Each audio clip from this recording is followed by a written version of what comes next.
Each of us have been at this for more than 20 years, and we're tired. Tired of hearing people think that they have no hope, no future, and that they will simply sit in their cubicles and survive working in IT. Well, we're here to tell you right here, right now, that you can thrive in IT, and we are going to prove it. Bringing you great stories About great people in information technology that it turns out are just like you. Welcome to THRIVEcast.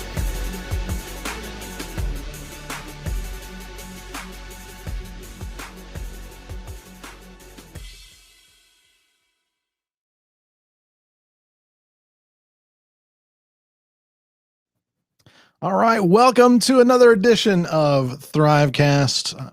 I'm your host, DJ Eshelman. If you are a person in IT or around IT who really wants to believe, really truly wants to believe, you're in the right place. It's great to be with you this week. We got a lot of fun things planned for you today. Let's bring on my co-host as soon as he gets done, coughing in the background here. Jeff Pitch, how you doing, buddy? I'm doing well. It is a Friday, and that just makes it a great day. Indeed. That in and of itself. Yeah. Yeah. Love it. Love it. Well, for those of you joining us on YouTube, looks like most people are on YouTube today. Go ahead and say hi. We'll put your comments up. Don't forget to like, and if you want, go ahead and share this with somebody that you think might be interested in learning about Jed's history and what's going on at IGEL these days and all that sort of stuff. We'd love to have more people in. The more the merrier. Speaking of more the merrier, let's not even worry too much about the fanfare here. Let's bring on the CEO of IGEL, Jed Ayres. How you doing, buddy? Hi, DJ. Doing great. Hi, Jeff. Great to be here. Happy Friday. It is a happy Friday. Although I think you guys are having warm weather, right? I was just gonna say, if you're thriving in IT, I guess Mondays are as good as Fridays, right? That's right. That's right. There's no such thing as a bad day, right? Yeah. We all have bad days. Exactly. Yes, indeed. Yes, indeed. Well, I tell you what, let's just jump right into this. Actually, before we do that, let's say hi to a few people here. It's all right. Hello. Greetings. If you have got any questions for Jed as we're going along, feel free to put those into the comments. We'll put them up on the screen here like we just did. But Jed, tell us a little bit about yourself. Like where were you born? What we won't go into when, Yeah. We're all old guys around here, but like where'd you grow up and how was that experience? Yeah, so I've always been in California. I grew up in Northern California. If you all are familiar with the area up in the Redwood Forest, in a little village called Mendocino. Oh, okay. Kind of a little hippie enclave where a lot of people dropped out of Berkeley or whatever and went up there to the Back to the Land movement. So I grew up kind of around a lot of hippies and in a very cool little village of kind of highly educated artists and musicians and hippie communes. And it was a really kind of a special upbringing in this little village of Mendocino. If you've ever heard of this place, it's a very small little town that two roads get you there, and you're surrounded by the ocean on three sides, little peninsula. And it was settled by New Englanders in like the 1850s. So it looks kind of like Cape Cod or Maine. So that was my upbringing. I grew up on a little apple farm, and parents were both school teachers at the local school. My dad was a music teacher for 40 years, and my mom taught first grade for almost 50 years. So that was my that was my upbringing. Very cool. Very cool. So I guess there's a I can always see threads with people like the how the background informs their approach to things, and I guess I can say some of the same things. Growing up with hippie parents, and they weren't in a commune. I didn't grow up with hippie parents. Come on. Yeah. Yeah, I was surrounded by communes growing up, but it informed some of your sort of life perspective on taking care of the earth and certainly I tell people at IGEL, like one of the things I love about IGEL is that we actually, sort of repurpose a lot of hardware. You think about, I've researched it, right? Like 50 million tons of e-waste.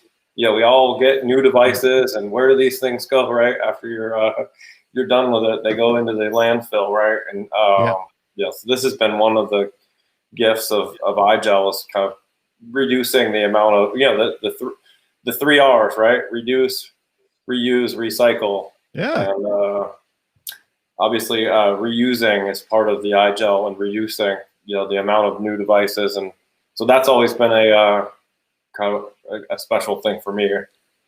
Absolutely. I love that. Actually, that's my first introduction to IGEL was, I want to say, something around the area of 2007, 2008, something like that. There's PCI devices that you'd put into older computers and transform them into thin clients. I mean, obviously that's evolved to. That was the Heiko, our founder, gave me one of those, and he said this was the original UD Pocket, right? Yep. But it actually went in the PCI slot. But obviously that was the original vision. Yeah, and so that was my original exposure to that, was to take a hospital system that was going to throw away a bunch of computers and say, hang on, let's repurpose these. Don't worry about buying thin clients just yet. Let's put these in there. And I don't know how long they lasted, honestly. I lost track of that after 4 years after I left. So it gave already 5-year-old computers 4 years of additional life. So that right there is a lot of e-waste saved. So I love that. Yeah. It's crazy to me because we intercept this all the time, and this is one of the challenges with IGEL. We're just not a household name yet. Hopefully that will change in the years to come. But we, one of the larger ones we intercepted this past year was a huge logistics name, which we'd all recognize, that ships things around. They had 12,000 plus HP devices that they couldn't get to work with Citrix, and of course HP was telling them, go replace all these and put the latest software on it, and you'll be able to connect to the new version of Citrix. And we luckily were introduced by Citrix, and we showed them how to put IGEL on those devices, and we saved them over $6 million, and of course kept those 12,300 devices from going to the landfill. Exactly. And my belief is those devices will probably last at least another 5 years. Absolutely. And actually around that time, speaking of environmental things, and I'm obviously, concerned about being practical in those kind of regards, but learning, we say things like going to the landfill, but the reality is sometimes a lot worse. That a lot of times, they're literally just melted down for the gold or whatever metals they can get out of them. And so a lot of that, is much worse than just being stuck into the ground. But I love that mindset of, and we're going to be talking about this, big announcement. We're going to have Mark Templeton on 2 weeks from now. We're going to talk about this concept of leaving it better than you found it. And that's going to be, really kind of cool. I love. Yeah, I saw that in your bio, and it's funny. I have you probably heard him, Doug Keeley. He's been a great mentor and friend to me, and he's always said you need to have some key stories that are kind of fundamental, that show you who you are and how you grew up. And so one of the stories we worked on together was a story with my mom, where she had a saying. She always said this to me, like leave things better than you found them. Yep. And so this was a mantra that I live with through my whole life. Was always like, we leave this family, we leave things better than we found them. Yep. So when I read that in your bio, I had to remark that. I think the first time I keyed in on that was actually, there was a poster, like everything I need to know in life I learned in kindergarten, and so that made a lot of sense. Yeah. Yeah. So how did it go from school in a quiet little town and all that to where we are today? What's the progression of college? And was the interest formed? Yeah, for me, I was always just a kid who had a job and was working hard. And the town I grew up in Mendocino, had a lot of bed and breakfasts and hotels and restaurants. And so started out as a dishwasher, but always was interested in IT. And the school that I went to in California was like a special, kind kind of school that had a lot of smart people that knew how to get grants, and they got high-speed internet before a lot of places. They had an electronics lab where we could take things apart and build things. They had some really bright people that were part of the school, and had computers before a lot of people. So I had an interest in computers, and remember my first TSR-80 and MacBook and or Mac SE, I should say, MacBook, and still have it. It's actually in the closet over here. Nice. Still boots up. And so, yeah, I had a fascination with computers, but of course went off to college and got a degree in marketing and business. Kind of put myself through college, and got out of college, traveled around the country for almost a year in a van. It reminds me of the Brian Madden story. I just interviewed him for one of my the attic that we did, and it was fun to hear his story about how he drove around the country. And I know there's a lot of people out there right now that are using COVID to drive around the country. It's a great country we live in, by the way. So if you've never, it's amazing to me how many people don't see it. So if you're listening, you owe it to yourself to go see this great country that we live in. And so the question becomes, Jed, did you travel around in a van down by the river? Down by the river, exactly. I definitely spent a few nights down by the river in the van because we slept in the van. But yes, so came back and I decided, maybe I should get it. Everyone in my family is big into education. I was the one guy who didn't go into education. They all had master's degrees or 2 master's degrees. So I figured, all right, I better get an MBA. So I went to SF State and started my MBA, and it was great. It was for me. It was a single guy living in San Francisco, and got a job in a bar, and it was a great sort of being in your 20s and living in San Francisco in the mid 90s. And I had a family friend who was a mentor, and he was running a big reseller. He was the president of the West for a big computer reseller called Ameridata. And he called me up and said, "You're gonna be an intern for me. I need an intern, but it's in Sacramento." So for those of you who know the geography of the Bay Area, Sacramento is kind of up farther in the north. Gets really hot in the summer. I was like, "No, I'm living in San Francisco. I've got this great new life. I'm not gonna go be an intern." He insisted. It was one of those life moments where someone says no is not an acceptable answer. And that changed my life forever, actually. And I ended up going to Sacramento. It was the hottest summer on record. It was like 13 or 14 days over 100 degrees. And the job I had was to take this huge catalog that they had with the state of California and figure out how to put it on the internet so that all the prices and back to our environmental thing, every 90 days they were printing a catalog that was thousands of pages for the state of California to buy computer equipment. My job was to figure out how to build a database and to get that up on the web so that they could search it and see the pricing. And eventually, we actually even had the ability to check an order if it had gone through, just the order status and if it had shipped. And so, yeah, that was basically a wonderful gift because it was the beginning of the internet, right? And and so at the end of the summer, I'd figured out how to do it. We built a site. It was being used by the state of California. And I said, "See you later. I'm going back to school." And they said, "Wait a second. You're the only guy who knows how to do this. You're going to have to keep, managing this." So they handed me a compact laptop with a, 56K dongle modem and said, go home and you can work from home. This was in 1995. Right. I was like, okay. So I basically ended up working from home for a few years doing just sort of marketing assistance for this company. And then in 98, they opened an office in San Francisco and said, "Hey, would you like to come?" I was finishing up my MBA and they asked, "Would you like to have a job in sales?" And so that's how I ended up in sales. And I can keep going, but it was that was an amazing gift. I ended up in a South of Market in San Francisco in an old warehouse building, and I was an inside sales rep. And that's where I basically learned everything I knew about sales and how to sell. And one of the things that came across my desk was an RFP for Cisco. Mm. And of course, at the time, Cisco was still a pretty small company. Yeah. And so I get this bid that I worked night and day on responding. This particular year, right when I was working on the bid, General Electric bought the company. So we became GE Capital. And so, through some total gift, I ended up winning this contract, which went on to be the largest contract in the history of GE Capital IT Solutions.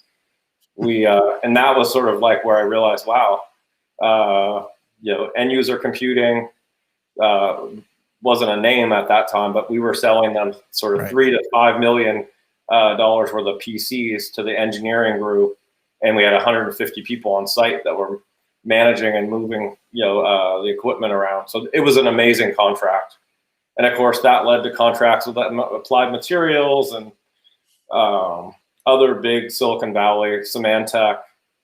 They all wanted to buy from General Electric because at that time Jack Welch was on the cover of every magazine, and it was sort of a major gift. So that was the beginning of my IT career, right? Just a complete gift. And I tell my kids to this day, like, technology, it's a huge gift because it just always changes and it's always in a state of transformation. And certainly today we're seeing it more than ever. Every company has to become a tech company to survive. Yeah, it's very true. And that opportunity that being the right place at the right time, people say that all the time, but I think it's really more of just an orientation of just being, just generally ready for an opportunity. For me, yeah, exactly. And it was always, I wasn't the smartest guy in the room, certainly not today either, but I was always the guy who would put in the hours, right? Like and try to put the best product out there. And that hard work has always been kind of my hallmark. Yeah. And I think, DJ, I think you'd agree that that's one thing that we hear a lot with those that, we would consider successful is they're, like you said, we're not the smart, I'll include myself. We're not the smartest people in the room, but they're the ones that do the work, and they're not punching the clock 9 to 5. They're doing what they need to do to get the job done to, whatever they may be doing. So it's such an important lesson that I just wanted to stress that because I don't think you can stress it enough. Yeah, I forget what the quote is, but it's like hard work will beat talent every time when talent doesn't show up. Yep. Do the hard work, something like that. I forget the exact quote, but something along those lines. Yep. Yeah. And then building teams around that is important too. Just being able to depend on the people around you, so it's not just you. So you aren't the guy that's stuck, updating code forever, Yeah. I mean, I've always believed you hire people that are smarter than you, you empower them, you align them around the goals, and great things typically happen. Yeah. Outstanding. So lots of initial success. And then how did you kind of progress from there? Yeah, so fun story. I basically ended up the CEO of the GE Capital company. He got called to go work for a .com company. Of course, this is late 90s. Everybody was making a lot of money around me in San Francisco in the .com. So I figured, all right, even though now I'm the manager of this huge branch, I became the manager of this big branch in San Francisco, which was really the most profitable branch in the company at the time. He calls me up and says, "You need to come work for this DSL company called Rhythms. We're changing the world, connecting people to high-speed internet." And as a guy who had been working at home, over a modem for years, I was like, "Wow, this sounds amazing." Yeah. And I was seeing people get really rich with these stocks and options and all that. So I jumped off the GE job, which was very safe and secure, and went to work for Rhythms. And so that was an amazing, 18 months. The company actually ended up in a structured bankruptcy, like a lot of .com disasters. I then went on and worked for one of our partners that was local to the Bay Area called Megapath that actually ended up merging with COVID, which was one of the other competitive exchange carriers. But then I realized, like in 2001, it was sort of like tech in the Bay Area it was pretty dismal. People were like restructuring. You remember Cisco was laying people off. It was a tough time to be in sales, and be in tech and be in Bay Area. And I was sort of starting a family, and I go, I'm going to go home. I'm going to go do something totally different. So I went home to my little town, and I bought the place where I was a dishwasher when I was 15. And it was a little 3.5-year diversion out of tech. And so it basically, it built up a restaurant and a hotel and a wine tour business, and did something totally off the tracks. But of course, technology factored into it, because at the time it was all about how do you get people here, using Google and rebuilding the website and digital and all that. So it was fun to take a hotel that had 20% occupancy to 90% occupancy using Google ad search, right? AdWords. Wow. Okay. And watch the demographic change from 70-year-old people to 20-year-old people also. It was a remarkable. So I did that for 3.5 years. And then I ended up, I got a call from the same CEO that had hired me at Rhythms.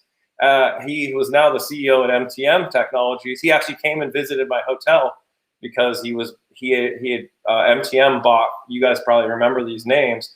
They bought Moose Logic. Well, they bought Vector. Vector had bought Moose Logic, and they then bought a company in Irvine called Network Catalyst. And so he said, hey, we need some help kind of integrating all these companies. And so then he hired me to run the Pacific Northwest. And that was another huge gift. I basically got introduced to end user compute through this company, right? MTM at the time was the largest Citrix platinum reseller in the world. Yeah. And so eventually I moved out of running the West into marketing and partner management, and part of the C-suite of that company. Was there for, I think it was almost 8 years. And then I left MTM and went to another, and I had a really amazing experience, went to another reseller in Cleveland, MCPC. Yeah. Who it was a self-made company, guy named Mike Treblecock, who had built a very successful sort of PC business. It actually reminded me of my first job back at Ameridata and GE, selling PCs. And I ran marketing for him. We doubled the size of his company, ended up selling half of it to Logicalis.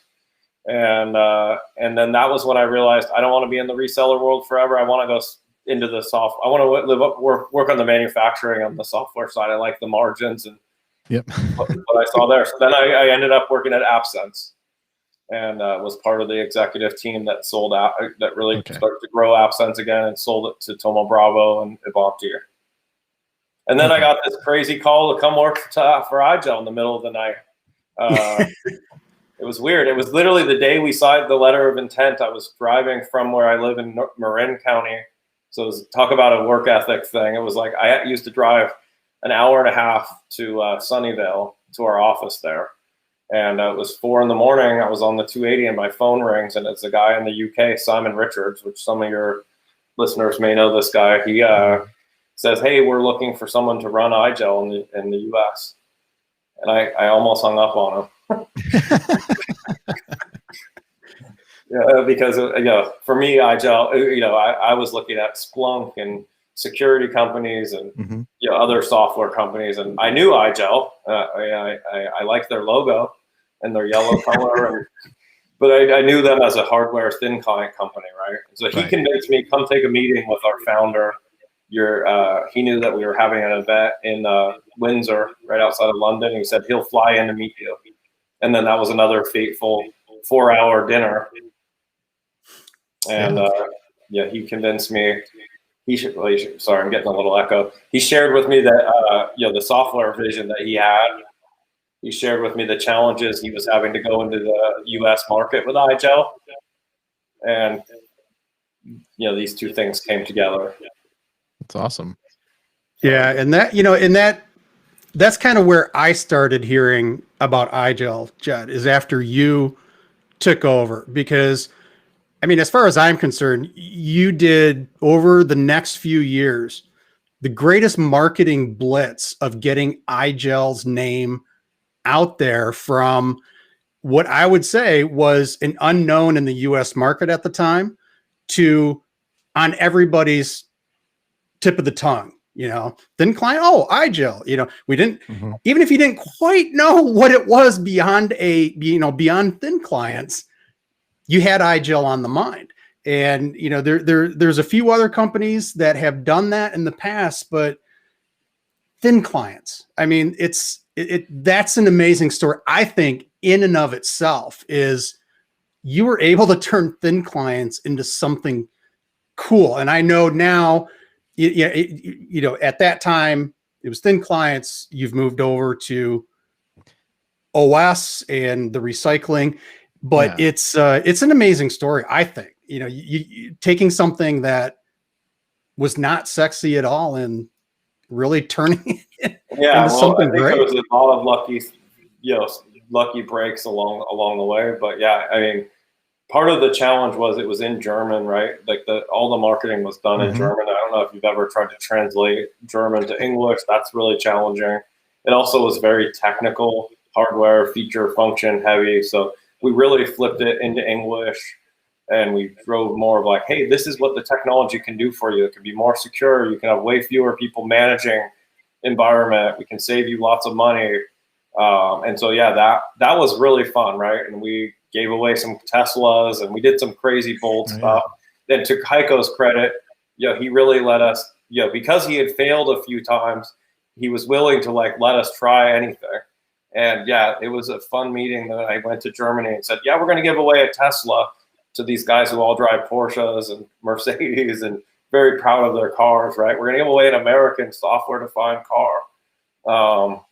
And so, but yeah, we did some fun. Those first, and I'll tell you, there was a core group of 5 people that were at IGEL when I first got here, and it was maybe a couple $1 million in revenue, right? And just to see it grow to where it is today, we're almost 150 people in the U.S., and we're going to be half the company. In terms of contribution, it was a lot of fun, right? Very few times in your career do you get to do something like that, where you get to hand select each person, and you get to really put your stamp on the culture, and how you want to build something. This to me, because I watched a lot of leaders over the course of all my different jobs, and I always said I made a list of all the things. If I'm ever in charge, these are the things I want to do differently. Yeah. And of course, that day arrived, and it's been. I'm sure I don't get it all right, but try to lead with a lot of transparency and a lot of empathy for everyone, and and so far the culture of IGEL was already great, and it's just been bringing that kind of American, German, global thing together. It's been magical. And I've been actually kind of wondering something because I'm trying to put it together in my mind when exactly the shift happened, because there was just a massive philosophical shift, because the hardware was top grade in my mind. I mean, it was nobody was making thin clients with this kind of resiliency, but that wasn't selling. But what happened is there was a focus on security, and all of a sudden becoming a software company, and like you said, being software defined, somehow that came out and that resonated. So I'm curious, how in the world did you guys figure that out? How did you just? Yeah, well, Heiko had been he actually went to Australia and actually had one of the government ministries told him, hey, it'd be great if you could help us figure out how to put your software on all these other devices. And that was back in 2009. So he had actually been working on this for a long time. And as you know, you had the cards and all the different versions of what and that was driven purely from a customer out of Australia that they kind of embarked on this. And the problem was when I had the famous 4-hour dinner with him, we finished the interview, and I thought, okay, this is good. I got to go back because I have to do a keynote tomorrow, and it's already 11 o'clock. And he pulls out of his, he was in a suit, of course. He pulls out 8.5 11 by paper, and it's folded in half, and he unfolds it, and he goes, I have a few more questions. And on the thing was single space typed questions about marketing, because we had spent a lot of time about other components of the business. And so, he was basically searching for someone who could help him, put this into English and really basically lead with software. And so, that became the mantra. Like the first kickoff I ever did was, are you ready? Leading with software. We're going to talk about the software. And of course, the gift of the US was no one knew of IGEL really. And so you could walk in and it was like a white canvas, right? There was no overhang of IGEL, the thin client company. It was IGEL, whoever I'm going to tell you they are. And so we told them that this is a disruptive software company that, is going to basically intersect with your Citrix or VMware, and it's going to give you choice across any protocol, any hardware, going to be way more secure. We basically just came up with this whole software story, and it resonated, right? People love to save money. I'll tell you that. They love to be more secure. And I think that it's when you looking back, it's IGEL came into the U.S. market at such a perfect time. I mean, you don't look at it at that time, but it really, you guys, I think really did come in at a great time and were able to take advantage because thinking back, at least from my perspective, was that, thin clients were kind of, no one really talked about them anymore. And you had seen, and like Heiko was trying to get away from, you always had to buy the hardware with the software. You couldn't, typically you couldn't just upgrade. You're exactly right, Jeff. So most of the partners that I knew and loved, right, that were big Citrix partners, they didn't want to sell hardware. They'd actually walked away from their WISE practices a long time ago, right? So that was also the interesting thing, was being able to go to the Mike Strolls at Entesys, or Ira Silverman at Gotham, or some of these really big Citrix resellers, award-winning guys, right? And basically say, hey, I actually have something that's a piece of software that you can really add a lot of value to the install base of Citrix that you've already put in place. Because in addition to saving money and being more secure, the other thing that we were finding was that we were way more in sync with Citrix, right? So like the actual code and releasing the code, we're now near day zero, but like that's a big deal, right? In terms of, hey, you want to keep all your Citrix infrastructure and your net scalers and all of the features and benefits of staying in this agile cycle with Citrix. If your thin OS is 24 months behind, you're basically vulnerable and you're not getting all the benefits. So that was the other thing, right? Is all about performance.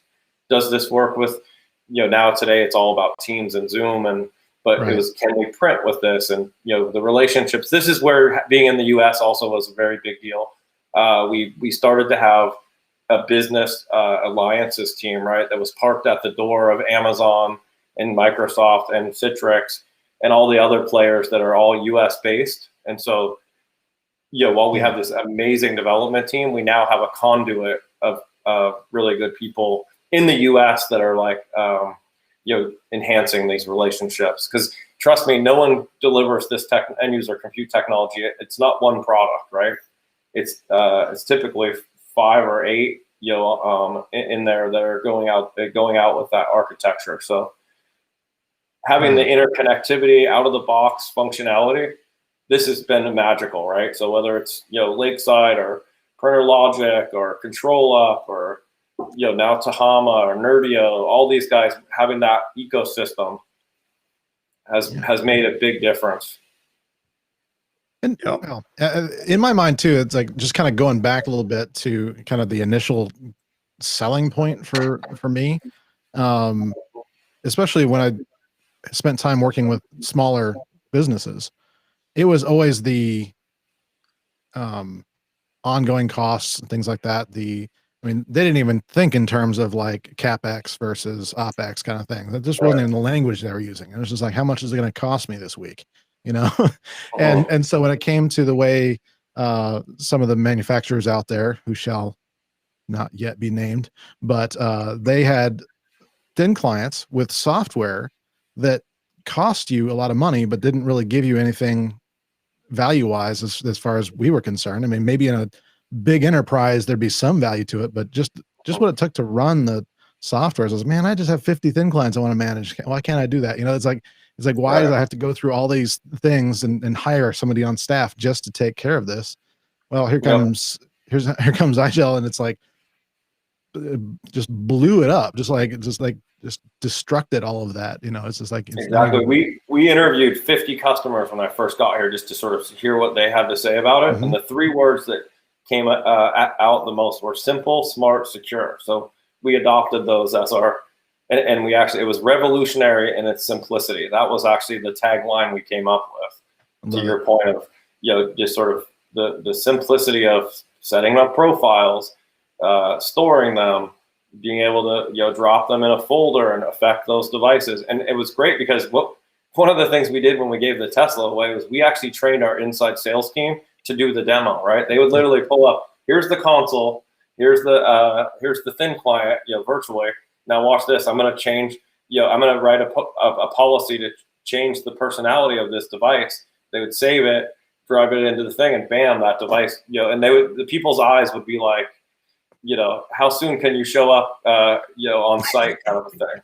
And we basically just did that over and over again, because of course you intersect with a lot of people that either weren't even using the management tool that came with the hardware guys, or if they were very, very angry about it. Yeah. And so, this was a big fun part of the run up of the company, right? Was just finding people that were in pain and showing them a better way. Exactly. Which in my mind, that's the purest form of what we call marketing, is right. Just find where they're hurting and give them a salve, just say, we gotta fix for this, and that's where Disrupt was born from, right? Because it was sort of, you're challenging the conventional. No one ever got fired for buying Dell or HP, but you're like, hey, you could actually get promoted if you buy IGEL, right? Like, I love that. That happen a few times. So that's been really fun too, because we actually, not only do I feel like we have a great culture inside the company and with the partners, but we also have a lot of loyalty from people that saw this early. And of course, with the TA thing that just happened, there's a sort of a moment where a lot of these customers are emailing me and saying, we saw this a lot before a lot of other people. Yeah, they're part of the story now. Right. It's like that it's the Apple thing, right? It's just like, deep down you don't care, a phone's a phone, right? But because it's an Apple, right, I stood in line to get this. There's a connection point there that I think is really cool. Actually, there's a question here that I think fits well into kind of where we're going here. So I'm going to bring up Trooper Scout's question here. He's asking if IGEL has plans to partner more closely with major manufacturers for the OS. In other words, I think what he's saying is, are you going to install the OS as part of the default run with some of the other manufacturers?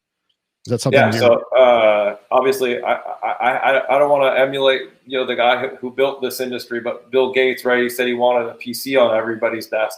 I'd love to see a device with IGEL OS on everyone's desk, but it doesn't matter if it says HP or Dell or Lenovo or IGEL. I really don't care. And I will tell you this, I think will be the year, because of hardware shortages, because of customer demand for IGEL, that we are seeing a lot of really sort of acceleration in terms of the types of things that we're doing with third-party OEMs. So today, you'll see LG and Lenovo on our website, and ClearCube, and a number of other players. And then of course the most recent one is these guys, right? Yep. The end computing. I love how they have a color selection. That's awesome. Yeah. So yeah, I would just tell you, like, that is the scaling moment for IGEL in 2021 and beyond, is building these robust relationships where you can look in a global catalog and there's a -I on these devices, right? And they're available on the shelf. And yeah, I mean, IGEL really, our focus and our expertise is in building great software, right? And that's what we want to do, and we want to get it on as many devices and as many places as possible. And so, yeah, what used to be, when I first started, I woke up every day and was like, how am I going to beat, Dell, HP, Lenovo? Now it's more like, how are we going to partner together? And, a lot of customers today, have driven that actually for us, right? Where they've just said, hey, some of the biggest retailers and hospitals in the world have basically said, you want our business, you're going to put IGEL on in the factory. And so, yeah, this is a special moment for IGEL, I would say, right? Just to sort of have an affirmation from the biggest hardware manufacturers. I think this is going to be positive for everyone. It's all about making it easier to consume. Yep. Right. And I think one of the big things too is, with the thin client vendors of the past, I think we can call them now, because it was hardware, the hardware was so expensive. It was like, well, I can just go buy a cheap laptop and get a little bit more out of it from that perspective. Why am I, I already manage Windows. Why can't I manage a cheap Windows laptop at the same time? And that goes back to, the OS is great, but what we haven't mentioned is that the OS is Linux, and you don't have to know a lick of Linux to be able to manage any device that runs IGEL OS. The management interface is simple. Like you said, you had inside sales reps demonstrating it, so it's anyone can just jump in and manage all of those devices very easily. Yeah, that was always one of the fun things when I first started, going into meetings with teams of people that made their livelihood on Windows, right? They made a career out of it, and you're telling them, hey, you're going to love this Linux operating system, right? And it's like, there's like you could see the fear of like, am I going to have to learn a whole new skill here, and what does this mean, for me? And of course, even some of the things where you're like, hey, you're not going to need one person for every 200 Windows devices. We have people that are managing 50 or 100,000 devices with a handful of people. Right. So then you also run into this organizational buzzsaw of like, oh, am I engineering myself out of a job? Right. And you're like, no. The ditch digging of patching and managing Windows, there's better places for you. I'm sure of it. Precisely. Because there's no business out there that doesn't have a backlog of big projects, right? Right. And they need more people. Right. They need more people, but they can't hire more people.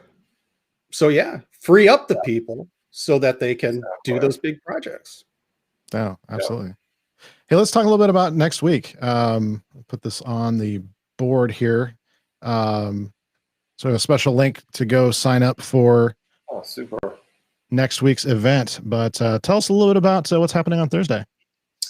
Yeah, well, I'd love to tell you, just since we hopefully have a minute, I could tell you like this Disrupt thing is actually kind of a special story, and it's actually where the Believe thing comes from. Mm-hmm. And so I'd love to share with your team kind of how this happened. In I guess it was 2017, I did a kickoff, and it was, we were like, wow, that was great. Wouldn't it have been great to have our partners there and our customers, because we did all this high energy stuff. And so the next year, I went with Simon Cleffin to Germany in October and said, hey, IGEL's getting to a place where we should do a user conference. And I was in a room with like 15 people, and we had put this presentation together. We'd flown all the way there. We said, this is the year where IGEL has enough momentum. We're disrupting the market. We're going to call it Disrupt, and it's going to be great. And I finished the presentation. It was like crickets. And I said, well, to the guy who I had hired, that was running sales in Germany, how many people do you think you could get to this event? And he said 3. I think I could get 3 people. So it was like this terrible moment of like, okay, that was the most despair I had in the time I had joined the company, right? It was just sort of like, no one's behind this idea. And I went and talked to Heiko after the meeting, and he goes, yeah, I don't really think it's a good idea either. And then there was one guy who called me, Timo Zietenberg. I don't know if you know him. He's a great guy who's been with the company for a long time in Europe. And he says, I think it's a great idea. I'm going to help you do it. And so he put his heart and soul into it. And luckily, he knew a lot of people. Your network is your net worth. And he made a lot of phone calls. And all of a sudden, here we were in January of 2018 with 5 hotels sold out in a big event, right? And it was this moment of you either believe you can do something or you believe you can't, right? And so this became kind of a rallying cry for IGEL. So yeah, Disrupt. We're now in our I guess whatever this is, the fourth year of doing this. And it's obviously taken on a special spot. I talked to Brian earlier this week, right? It's sort of we all remember the iForums and the Thin List Pro, these listserv that we used to use, and then iForums, and then the Bri forums. These were special places where the groups come together, right? This community is tight knit, and so IGEL kind of filled a void, I think, with Disrupt. And the biggest compliment I get from people is like, this is a lot like Bri forum used to be. It's not meant to be an IGEL commercial. IGEL hosts it, but it's meant to be a conversation about what's going on in the industry. Absolutely. And I can attest to that personally. When it was here in Nashville last year, that was something that I remember putting up towards people afterwards. Is like, there was no real sale. In fact, it was kind of odd. It was the first time I've been to a tech conference where they didn't talk much about the technology. Talked about a lot of why and a lot of telling the story. But as far, there weren't like massive announcements or anything like that. It wasn't about the, hey, we're here to sell you a bunch of licenses or anything like that. It wasn't like that at all. And so many of us got to, and myself included, got to teach people. And that right there, I mean, that's always worth it for me. Well, for me, it seems like you've been flourishing from the time I saw you wrote 2 books. You have these great podcasts. I mean, I remember I think we asked you to speak, or there was we asked you to come, and I know it was in your backyard, but it just feels like, I don't know, it feels like you've been on a mission since Disrupt last year. 2 books and all the things you've been up to. It's very inspiring. Yeah, in fact, I'll put the link here for people too, but the book, Just Do This, actually, the presentation I gave at IGEL Disrupt here in Nashville last year was the first time I'd actually presented that material and that methodology. So it was a debut moment as well. So it was kind of awesome. Yeah, well, I think we want to have people like you have a voice there. And, like I said before, this is nothing that one company can solve. And, certainly with COVID and the impact that it's had on the world, and the impact that this technology can have in solving it and keeping businesses going, this is a special year. And obviously, I hope we can eventually go back and do it together and can give you 2 guys a big hug. But obviously this year we're doing it virtually. And it's actually kind of fun because we're going to have a whole series of events that will happen afterwards. So we'll have customer events and technology alliance partner events. So the cool thing is you register once with that URL that you put up there, and you'll get sort of notification throughout the year of other events that we're doing to showcase real live customers and all the kind of exciting technology advancements that are happening as well. Yeah, absolutely. And I think it's really important for people to know too that it's Zoom fatigue is either a real thing or it's not, but the reality is that sometimes you just need a sense of connection with people, and that's why we've done the things that we've done with this channel and whatnot. But I already know that this is what Thursday is going to look like. Is there's going to be a lot of just much more lighthearted.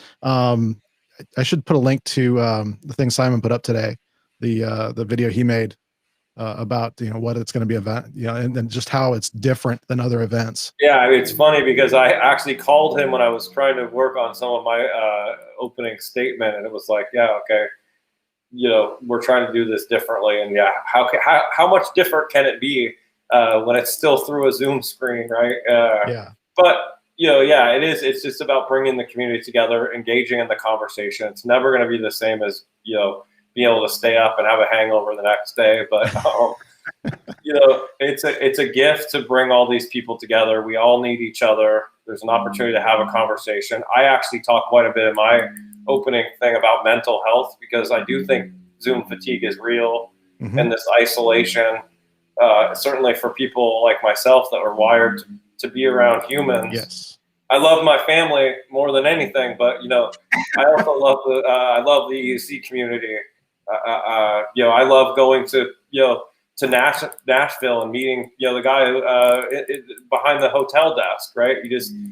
It opens your perspective, right? I love going to Germany and meeting people there that have nothing to do with technology. So yeah, sitting at home in what I call my white padded cell for a year has been a very it's perspective.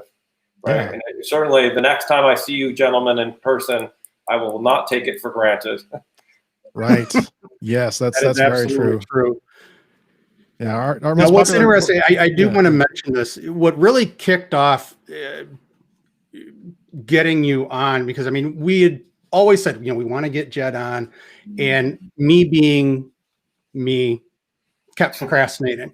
Then we were talking about, I forget who we were talking with, and it came up, we were talking about service and, things, and it like clicked, and I said, yeah, IGEL Jed had this phrase, and I couldn't remember the phrase. So I'm like in the background texting Douglas, like, okay, Jed would always say, and the servant's heart is what I was referring to. And, that's the one thing great about IGEL is that it's not just a company. It's not just a company out to make money. I mean, that's what companies do. They make money, but there's a soul, I think, behind IGEL, and the culture, like you talked about, of, helping in all the things that you guys do. And before the show, we talked, we were talking about the recycling and things like that. So that's, it was an amazing thing for me because I obviously inherited a company from an amazing guy, right, who spent 20 years building it and had a lot of heart and passion and blood, sweat, and tears to get it there. And he sort of handed the torch over to me about a year ago, exactly, right, in Munich. And of course, during the course of that handoff, I did a lot of studying and traveling with him about what were the values of IGEL.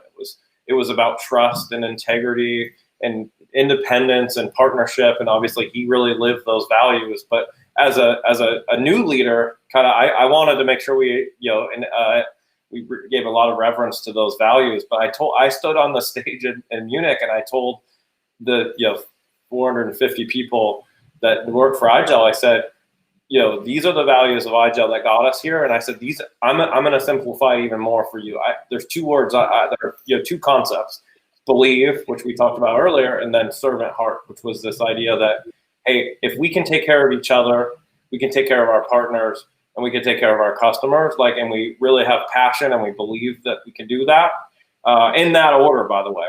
Mm-hmm. Sort of like you always take care of your family first, right? That we're going to do great things together. And so, as they walked out the door, I gave them the shirt that said "Believe" on it, emblazoned across the thing. And then, of course, 6 weeks later, the world went upside down. We ended up, and I'm going to share something quite personal and intimate about the company, but we had a very bad Q2, partly due to this lockdown in Germany, and just everything kind of came to a standstill. And our hardware business, it just 6 out of 10 people in Germany had never worked from home, so it was just a slowdown. So we came out of that and had some uncertainty, and we weren't sure exactly what the world was going to look like, right? And so I didn't want to lay anyone off. And so we basically said, all right, well, we're going to see if we can get people to take a 10% pay cut. And it went back to that whole servant heart thing, right? Every single person in this company took a 10% pay cut. I'm happy to share with you that we got to the end of the year and we paid it all back. Because of course the year came roaring back in Q3 and Q4. So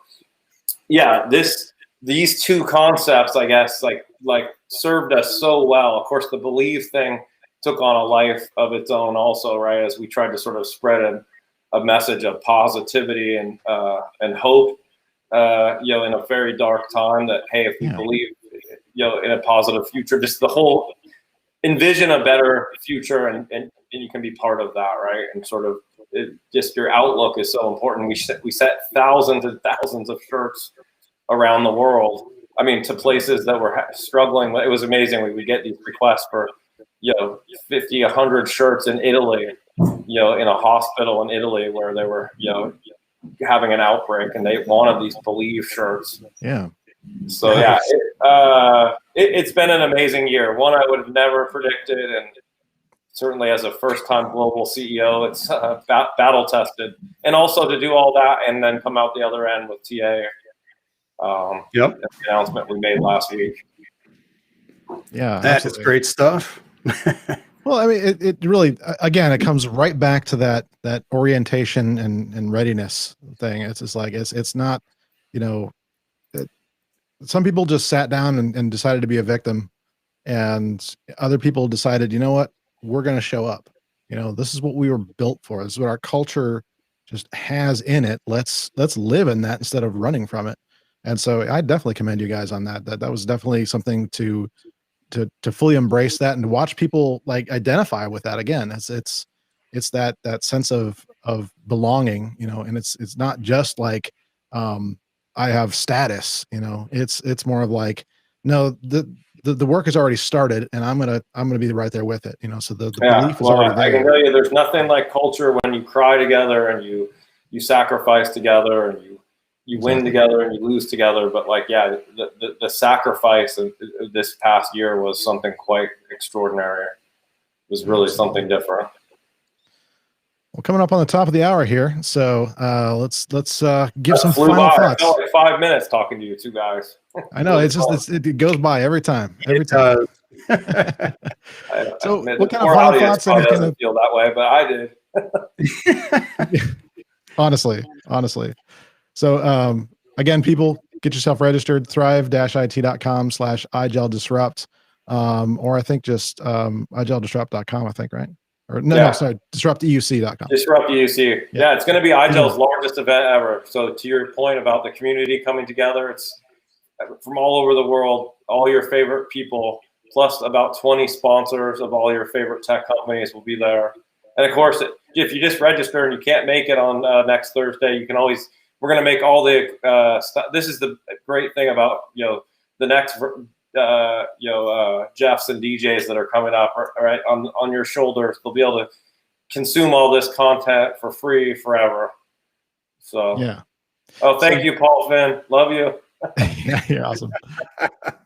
So the other thing about this that I'll mention is just because this will obviously be available for people as well for however long YouTube wants to keep it up. So this link will, anytime that show changes, we'll update this link on the background. So anytime you want to go to any of these events, just go to this event and we'll keep it updated as the other events come along. So if you have to change those links for whatever reason, IGEL will just let us know and we'll just update that link. So you can always use that same link. Well, thank you guys for having me on, and thanks for all you guys do to keep the positive energy going out there. And really grateful for being on here with you. Well, thank you very much. I mean, it was great to have you on and great to have you accept. And now we understand why you rescheduled the first date. It's been reviewed. Kind of an important thing. Yeah. Cool. Well, thanks for being with us, and we'll kick you back into the green room here. Okay. Let you have a break. All right, Jeff, final thoughts. All right. I mean, what more can I say? It's funny. I hadn't put two and two together, but I really do think there is that analogy between the Bri forums and what IGEL is doing. The essentially no marketing, no BS, tell it like it is type of event. And, E2EVC is obviously very much like that and has been for years. To have something like that in the US, and I understand it's US and over in Germany as well, but that is a wonderful, wonderful thing to be able to stand up and just tell the truth and not worry about, oh, I'm going to get slapped down after I'm done here because I mentioned whatever, so IGEL, man, it's funny because in my head, I see all this confluence of events that have just been extraordinary, that IGEL has been able to take advantage of, that has, helped them in various ways. And I have said this before, IGEL is said it even before the pandemic. IGEL was in a perfect place at a perfect time. And even more so when all heck broke loose. And kudos to them, because I know there was other behind the scenes stuff they did with clients and prospects to help them out in that. He mentioned about the Q2, there's more to it than just business slowed down. And that's because it was, IGEL helping out where people needed help.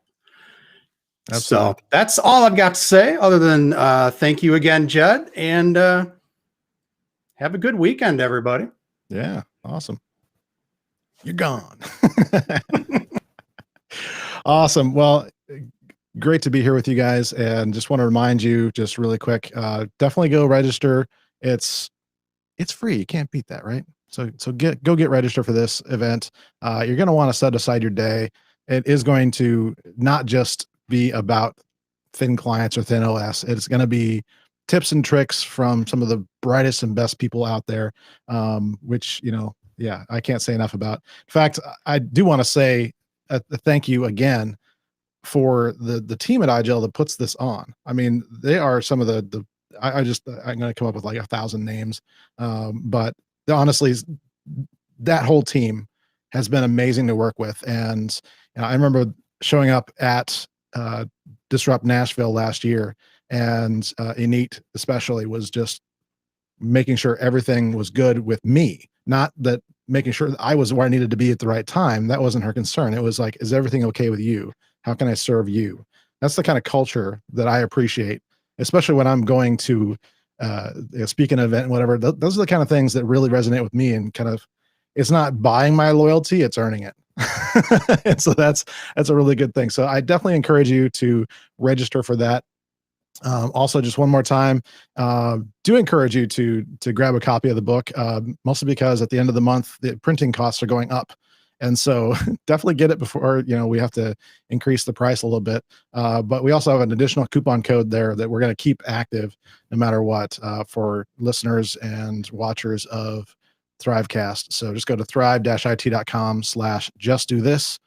At the checkout, enter coupon code THRIVEcast and get a tasty little discount for you.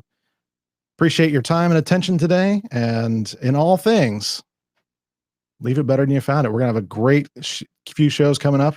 We got the OG, Rick D, coming up next week.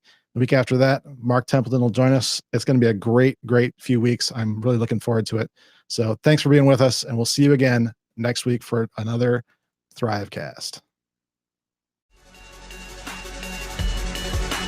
Thank you for joining us for another edition of THRIVEcast. We truly hope you've enjoyed the experience and have learned a lot from it. Now, what we'd want from you next is to join us at thrive-it.com, where you can get subscribed to our multiple channels, get subscribed to our newsletter, and do more to get yourself to where you want to be in your career and your life in information technology. If there's anything we can do to help you, please give us an email at